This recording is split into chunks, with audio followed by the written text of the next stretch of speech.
Assalamualaikum warahmatullahi wabarakatuh. Salam sejahtera untuk kita semua. Yang saya hormati para peserta Sekolah Kader Pengawas Partisipatif Daring.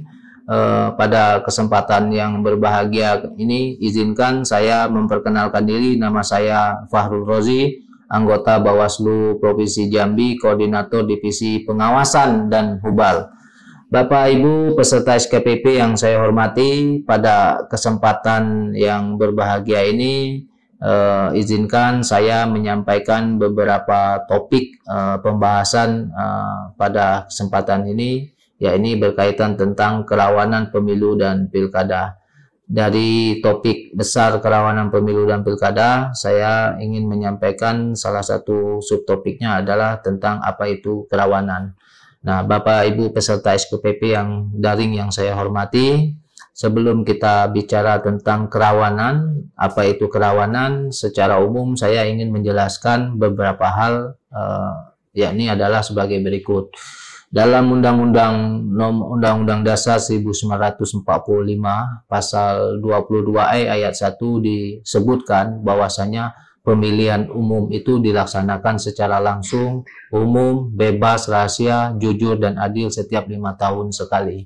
Nah, ini yang dibunyi dalam undang-undang tersebut, undang-undang dasar tersebut adalah bagian dari azas-azas pemilu yang idealnya. Nah, yang berikutnya adalah dasar kita dalam melakukan tugas-tugas pengawasan melalui pendekatan pencegahan dan penindakan, yakni Undang-Undang Nomor 7 Tahun 2017 tentang pemilihan umum, serta Undang-Undang Nomor 10 Tahun 2016 tentang pilkada.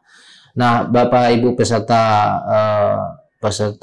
SKPP daring yang saya hormati, tentu kita ingin menjelaskan, pada kesempatan ini saya juga ingin menjelaskan apa itu luber dan jurdil. Kita sering mendengar setiap pesta demokrasi, baik itu pemilu maupun pemilihan kepala daerah, kita pasti selalu mendengar apa itu luber dan jurdil. Luber itu adalah langsung. Langsung itu adalah pemilih secara langsung memberikan suara tanpa perantara.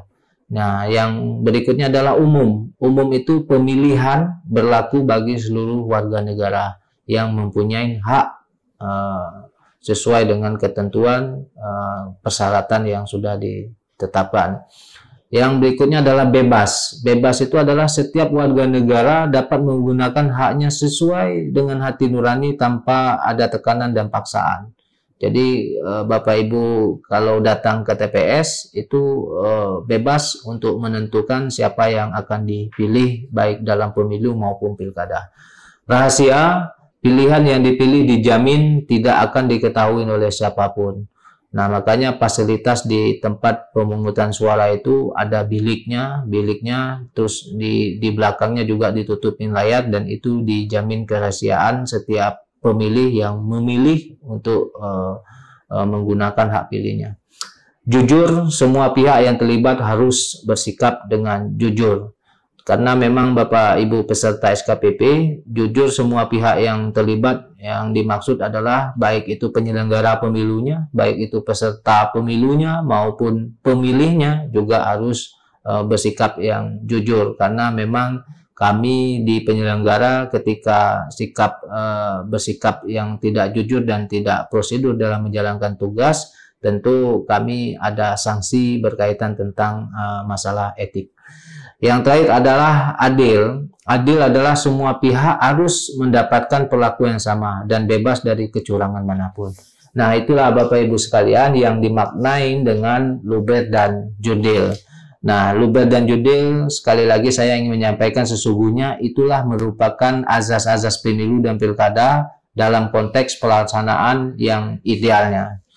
Nah, berikutnya adalah berkaitan tentang tugas Bawaslu, yaitu melakukan pendekatan pencegahan dengan melakukan pemetaan kerawanan pemilu dan pilkada.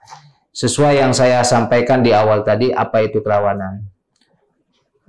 Kerawanan itu adalah segala hal yang berpotensi mengganggu atau menghambat proses pemilu dan pilkada yang demokratis.